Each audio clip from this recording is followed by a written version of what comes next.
जय हिंद जय Bharat. SMS classes यानी सरस्वती मास्टरी क्लासेज में आपका स्वागत है। और आज अपनी विशेष क्लास है रीट 2022 शिक्षक भर्ती सेकंड ग्रेड के जो आवेदन निकले हैं उस आवेदन को करने का सही समय कौन सा होगा, यानी कि शुभ मुहूर्त के बारे में मेरी एक क्लास है। कुछ अभ्यर्थियों का, कुछ मेरे साथियों का कमेंट था कि हमारे को वो क्लास चाहिए जो आपने पूर्व में की थी, यानी कि शुभ मुहूर्त के बारे में मेरी पूर्व में क्लास थी। तो साथियों का ये कमेंट था कि हमको वो क्लास फिर से चाहिए ताकि हम हमारा आवेदन सही समय पर शुभ मुहूर्त पर कर सके, ताकि हमारा एक आत्मविश्वास, एक मनोबल, एक सच्चे लगन से हम तैयारी कर सके। तो आपके लिए कोई बाउंडेशन नहीं है कि आप मेरी इस क्लास को देखें।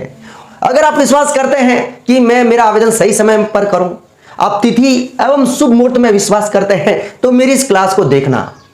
और मैं आपको कहना चाहूंगा, अगर आप इस सभी में विश्वास नहीं करते हैं तो आप जिस भी इष्ट को मानते हो उसको अपना बिजनेस पार्टनर या सर्विस पार्टनर जरूर बना लेना। क्योंकि जिस बिजनेस में आपका इष्ट, चाहे भगवान राम हो, कृष्ण हो, अल्लाह, अकबर, कोई भी हो, उसको अपना बिजनेस पार्टनर बना लिया, और अगर वो आपका बिजनेस पार्टनर है तो आप जानते हो श्री कृष्ण किसके साथी थे? अर्जुन। तो वो हमेशा सफल हुए। तो जिस बिजनेस या सर्विस में आपका इष्ट, अगर आपका पार्टनर है, पार्टनर मतलब कुछ शेयर उसका निकाल दो। अगर मैं सफल हुआ तो जो मेरा पेमेंट आएगा उसका ज्यादा नहीं, 5% तो बहुत ज्यादा हो जाता है, 1 या 2% भी उसको अगर आपका बिजनेस या सर्विस पार्टनर बना दोगे तो आप सफल निश्चित होंगे, हमेशा सफल होंगे। अगर आपकी पेमेंट 50,000 है और अगर आपने उसको यानी ऊपर वाले को 1% का पार्टनर बना दिया तो उसके निकलते हैं 500 रुपए बस, और 2% में 1000। तो अनुमान लगा दीजिए कि आपको कितना पार्टनर बनाना है आपकी श्रद्धा के अनुसार। आप चाहे 5% बनाओ, लेकिन उसको आपके बिजनेस या सर्विस पार्टनर जरूर बनाना। और उस मनी का यूज आपको जरूरतमंद में करना है, चाहे किसी को जरूरतमंद कपड़े देने हैं, जरूरतमंद को जूते देने हैं, या किसी के बीमारी में काम आए, ऐसी जगह उस पैसे को उसके निमित्त यूज करना है। मैं आपको चैलेंज के साथ कहता हूं, आप हमेशा सफल होंगे, हमेशा प्रगति करेंगे। और अगर आपके पास कितना ही बड़ा बिजनेस है, कितना ही बड़ा सर्विस है, कितना ही बड़ा अर्निंग है, अगर ऊपर वाला आपका पार्टनर नहीं है तो ये आपकी जो सांसें चलेगी वो उसके बिना नहीं चलेगी। ऊपर वाला जब तक चाहेगा तब तक ही आपकी सांसें चलेगी। तो हमेशा ऊपर वाले के शुक्रिया जरूर रहिएगा, क्योंकि आपको सब कुछ दिया उसने। और ये बातें मैंने सुनी है, सीखी है। सोनू शर्मा एक महान व्यक्तित्व है, उनकी द्वारा बताई हुई बातों को मैं आपको बता रहा हूं। वास्तव में रियलिटी है, उनकी बातों में दम है। तो जरूर आपका जो टारगेट है उसमें आपके इष्ट को साथी जरूर बनाएं। तो अपन शुरू करते हैं और सच्चे मन से एक मेहनत कीजिए, आपको निश्चित ही सफलता मिलेगी। तो अपन बिना समय वेस्ट किए जो अप्रैल महीना है उसमें जो शुभ योग आ रहे हैं, यानी 15 अप्रैल से 30 अप्रैल के बीच में, उनके बारे में चर्चा करेंगे। तो उनमें जो स्वार्थ सिद्धि योग आ रहा है मैं थोड़ा जल्दी बताऊंगा ताकि आपका समय नष्ट नहीं हो। स्वार्थ सिद्धि योग 12 अप्रैल व 18 अप्रैल को आ रहा है। अमृत सिद्धि योग 29 अप्रैल को बैठ रहा है। पूर्णिमा 16 अप्रैल की पूर्णिमा है, उस दिन वार शनिवार है। और सबसे बड़ी विशेषता, उस दिन हनुमान जयंती यानी हनुमान महोत्सव, वार शनिवार और हनुमान जी का वार और हनुमान जन्मोत्सव और साथ में पूर्णिमा, यह विशेष योग है। एकादशी आ रही है आपके 26 अप्रैल, मंगलवार है और वरुथिनी एकादशी है, यह भी आपका अच्छा योग है। और जो साथी आपका चंद्रमा प्रबल हो उसमें अगर फॉर्म भरना चाहते हैं, मैं मेरे प्रबल चंद्रमा में फॉर्म भरना चाहता हूं, तो इसके बारे में मैं विस्तृत से बताऊंगा। तो लास्ट तक बने रहिएगा मेरी इस क्लास में। और चौकड़ी के बारे में तो आप जानते हो, आपको कैलेंडर या आपको मोबाइल के किसी भी ऐप में मिल जाएगी। इस दिन यहाँ लाभ चौकड़ी है या हानि है या शुभ है, तो आप उसके अनुसार भी आपका आवेदन कर सकते हो। और पंचक है 24 तारीख दिन के 5:51 से 29 तारीख साय 6:50 तक। तो पंचक का फॉर्म भरने से कोई लेना देना नहीं, अशुभ नहीं माना जाता है। पंचक में कौन से काम वर्जित है? 5 काम वर्जित है, वो भी मैं आपको बता देता हूं। एक तो दक्षिण की यात्रा और मृत दाह कर्म, यानी कि किसी का दाह संस्कार नहीं होगा। लेकिन उतने दिन आप दाह कर्म से नहीं रोक सकते, तो उसके लिए जो विधि विधान से दाह संस्कार किया जाता है, छत डालना यह भी नहीं होता है, शैया का प्रयोग यह भी नहीं होता है, घास इकट्ठी करना, लकड़ी इकट्ठी करना, घास काटना, ये भी काम पंचक के दौरान नहीं होते। 5 काम है जो पंचक के दौरान नहीं होते हैं। बाकी जो आपका फॉर्म भरने संबंधित काम है वो कहीं रोक टोक नहीं है, तो आप आराम से फॉर्म भरिएगा। मैंने जो दिन बताए हैं, और इस अप्रैल महीने में ही आपको बताना चाहूंगा कुछ विशेष शुभ दिन योग भी आ रहे हैं इस महीने में। 15 अप्रैल शुक्रवार चैत्र महीने की 14 उत्तरी फाल्गुनी नक्षत्र का योग बैठ रहा है, तो वो भी एक शुभ मुहूर्त है। 19 अप्रैल मंगलवार वैशाख कृष्ण पक्ष की तृतीया अनुराधा नक्षत्र होने से यह शुभ दिन योग है। 20 अप्रैल बुधवार वैशाख कृष्ण पक्ष की चतुर्थी ज्येष्ठ नक्षत्र आने से यह भी विशेष योग बनता है। एवं 21 अप्रैल गुरुवार वैशाख कृष्ण पक्ष पंचमी मूल नक्षत्र होने से और प्रज्ञा योग भी है यहां पर, तो यह भी एक विशेष योग है। 22 अप्रैल शुक्रवार वैशाख कृष्ण पक्ष षष्ठी पूर्वाषाढ़ा नक्षत्र है एवं सिद्ध योग भी है यहां पर, तो यह भी एक शुभ मुहूर्त है। 23 अप्रैल वार शनिवार वैशाख कृष्ण पक्ष सप्तमी उत्तरी साढ़ा एवं साध्य योग है। साध्य योग में कहा जाता है कि आज तक जो आपके रुके हुए काम हैं, अगर आप साध्य योग में करते हैं तो आपको निश्चित ही सफलता मिलेगी। तो आपको समझ में आ गया होगा 15 अप्रैल 19 अप्रैल 20 अप्रैल 21 अप्रैल 22 अप्रैल 23 अप्रैल ये शुभ मुहूर्त है अप्रैल महीने के। साथ में मैंने आपको यहाँ सर्वार्थ सिद्धि योग भी बताया है, अमृत सिद्धि योग भी बताया है, पूर्णिमा भी बताई है, एकादशी भी बताई है, वो चौकड़ियां आप स्वयं भी देख सकते हैं। अब अपन चर्चा करते हैं चंद्रमा। आपका चंद्रमा प्रबल होना चाहिए। कोई कहता है मेरा चंद्रमा प्रबल होगा तभी मैं फॉर्म भरूंगा, तो मैं आपको बता दूंगा आपकी राशि के अनुसार आपका चंद्रमा प्रबल कब है। और यह देखा जाता है कि अमूमन चौथा 8वां एवं 12वां चंद्रमा प्रबल नहीं माना जाता है, अर्थात चौथा 8वां 12वां चंद्रमा यानी कि शुभ नहीं माना जाता है। तो मैं आपको इन 15 दिनों में कब आपका कौन सा चंद्रमा है वो आपको राशि के अनुसार बता दूंगा। आपकी राशि का आपको ज्ञान होना ही चाहिए। तो अपन आगे बढ़ते हैं, देखते हैं चंद्रमा आपका कब कौन सा चंद्रमा है, ताकि आप उसके अनुसार भी आवेदन कर सकते हैं अगर आप चंद्रमा प्रबल होने में विश्वास करते हैं तो अब देखते हैं चंद्रमा योग। और मैं आपको एक और बात बताना चाहूंगा, अगर बिना किसी मूर्त या बिना किसी चौकड़ी या बिना किसी चंद्रमा में अगर आप आवेदन करना चाहते हैं तो हमेशा एक अभिजीत मुहूर्त आता है, हमेशा आता है। और ये कब आता है, जब दिन यानी कि एकदम बीचों बीच हो वो, और वो कब होता है लगभग 12 बजे। और जब बीचों बीच होता है तो उसके एक घड़ी पहले और एक घड़ी बाद की यानी कि 2 घड़ियों का समय अभिजीत होता है। और वो एक घड़ी होती है 24 मिनट की और 2 घड़ी होती है 48 मिनट की। तो यह अभिजीत मुहूर्त हमेशा होता है और वो होता है लगभग 48 मिनट का।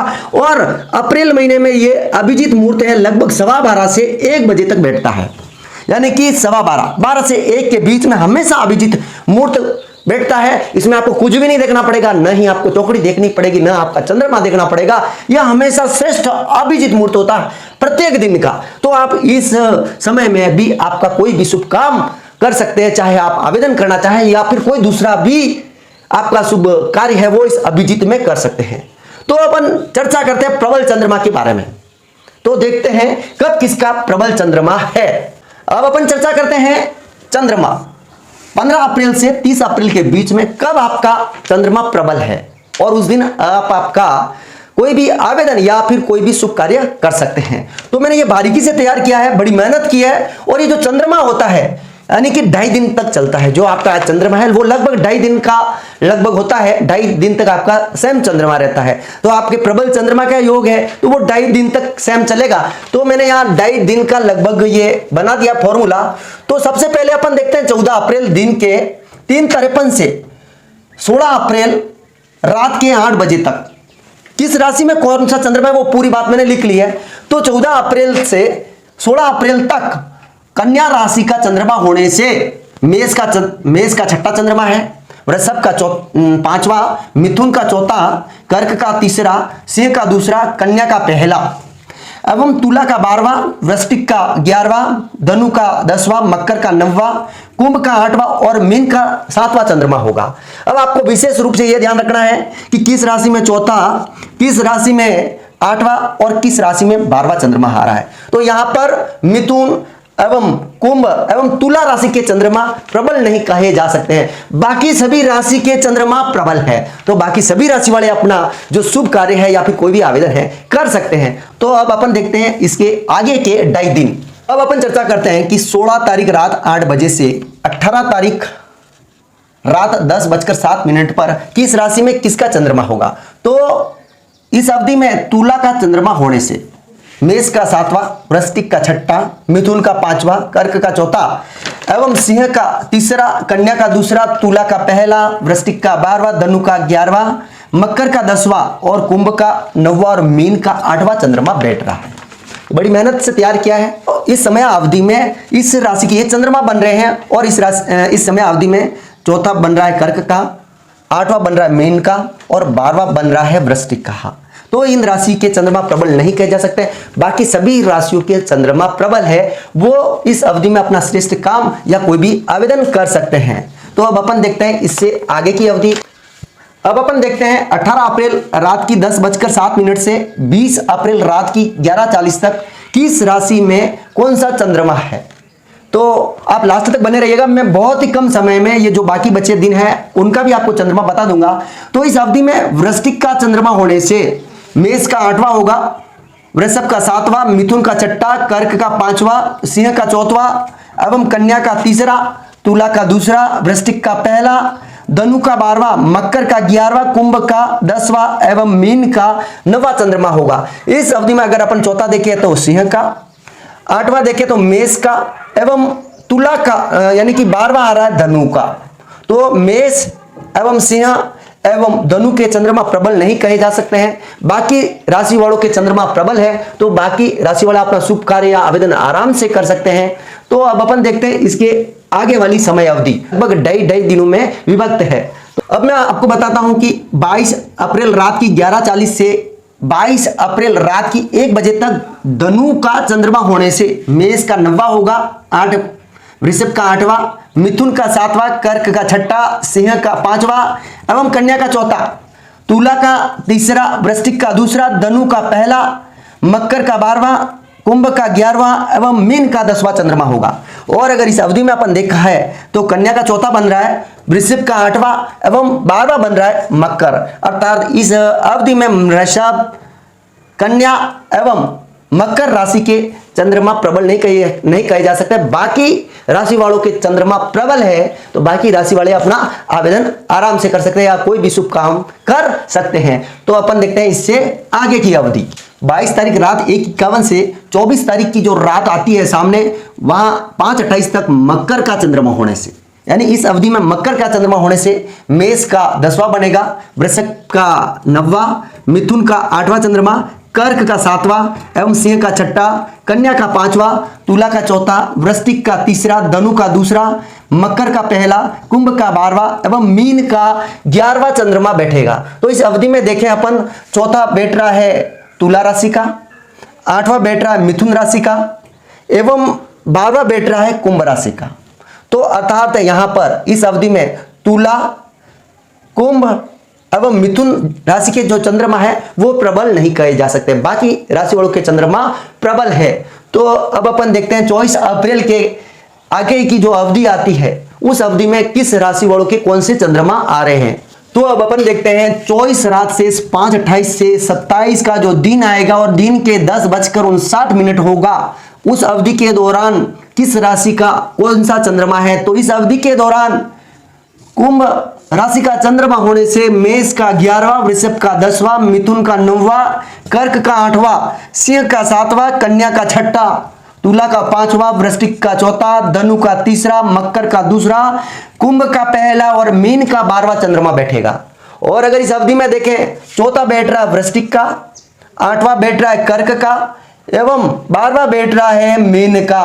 तो इस अवधि के दौरान अपन कह सकते हैं कि वृश्चिक राशि एवं मीन राशि एवं कर्क राशि के चंद्रमा प्रबल नहीं कहे जा सकते हैं, बाकी जो 9 राशि है उनके चंद्रमा प्रबल है, तो उनके लिए शुभ योग हो। तो अब अपन देखते हैं 27 तारीख से आगे की अवधि। तो बने रहिएगा लास्ट तक और मैं आपको बताऊंगा 30 अप्रैल तक। अब मैं आपको बताऊंगा 27 की दिन 10:59 से 29 सायं 6:42 तक किस राशि में कौन सा चंद्रमा है। तो इस अवधि के दौरान मीन का चंद्रमा होने से, किसका चंद्रमा होने से, मीन का चंद्रमा होने से मेष का 12वां, वृषभ का 11वां, मिथुन का 10वां, कर्क का 9वां, सिंह का 8वां, कन्या का 7वां, तुला का 6ठा, वृश्चिक का 5वां एवं धनु का 4था, मकर का 3रा, कुंभ का 2रा एवं मीन का 1ला चंद्रमा बैठेगा। और इस अवधि में देखें तो धनु का 4था बैठ रहा है, सिंह का 8वां बैठ रहा है, एवं मेष का 12वां बैठ रहा है। तो इस अवधि के दौरान मेष, सिंह एवं धनु के चंद्रमा प्रबल नहीं कहे जा सकते हैं, बाकी राशि वर्ण के चंद्रमा प्रबल है। तो अपन देखते हैं अंतिम एक और चार्ट जिसमें देखेंगे 29 से आगे तक का चंद्रमा। तो मैं आपको बताने जा रहा हूं अप्रैल महीने की अंतिम अवधि में किस राशि का कौन सा चंद्रमा है। तो मैं आपको बता रहा हूं कि 29 अप्रैल शाम को 6:42 से 30 अप्रैल तक मेष का चंद्रमा होने से इस अवधि में मेष का पहला होगा, वृषभ का 12वां, मिथुन का 11वां, कर्क का 10वां, सिंह का 9वां, कन्या का 8वां, तुला का 7वां, वृश्चिक का 6ठा, धनु का 5वां, मकर का 4था, कुंभ का 3रा एवं मीन का 2रा चंद्रमा होगा। और इस अवधि में देखें 4था बन रहा है मकर का, 8वां बन रहा है कन्या का एवं 12वां बन रहा है वृषभ का। तो इस अवधि के दौरान वृषभ, कन्या एवं मकर राशि वालों के प्रबल चंद्रमा नहीं कहे जा सकते हैं और बाकी राशियों के चंद्रमा प्रबल है। तो ये मैंने आपको चंद्रमा के बारे में बता दिया, लगभग 15 दिनों के किस राशि में कौन से चंद्रमा है। मैंने पूरा प्रयास किया है, जो शुभ मुहूर्त के दिन हैं, आंकड़े हैं एवं जो चंद्रमा है उनका पूरा प्रयास किया है कि आपको सही जानकारी दूं। और इसमें भी कोई गलती रह गई है तो मेरे से तो उसके लिए क्षमा प्रार्थी हूं। बाकी मैंने पूरा प्रयास किया है एक सटीक जानकारी देने का, और मैंने सटीक जानकारी दी है ताकि अगर आप विश्वास करते हो शुभ मुहूर्त में तो आपका आवेदन सही समय में हो सके।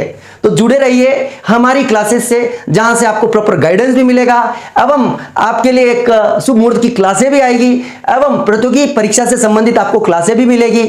तो हम अपेक्षा करते हैं कि आज की जो विशेष क्लास थी आपको अच्छे से समझ में आई होगी एवं मां सरस्वती से मैं यही प्रार्थना करूंगा, आप जिस भी लक्ष्य के लिए प्रयासरत हैं आपको निश्चित ही सफलता मिले। और मैं आपको पहले वाली बात आपको जरूर याद दिलाना चाहूंगा, आपका बिजनेस पार्टनर, आपका जो इष्ट है उसको जरूर बनाएं ताकि उसके साथ से आपको हमेशा सफलता मिले। और अगर आपने अभी तक हमारे चैनल को सब्सक्राइब नहीं किया, छोटा सा मेरा निवेदन है हमारे चैनल को सब्सक्राइब जरूर कीजिएगा ताकि रोचक जानकारी, सही सटीक जानकारी एवं प्रतियोगी परीक्षा से संबंधित आपको प्रॉपर गाइडेंस एवं प्रतियोगी परीक्षा से संबंधित क्लासेस आपको मिल सके। तो अब अपन मिलते हैं आगामी क्लास में, तब तक के लिए जय हिंद, जय भारत।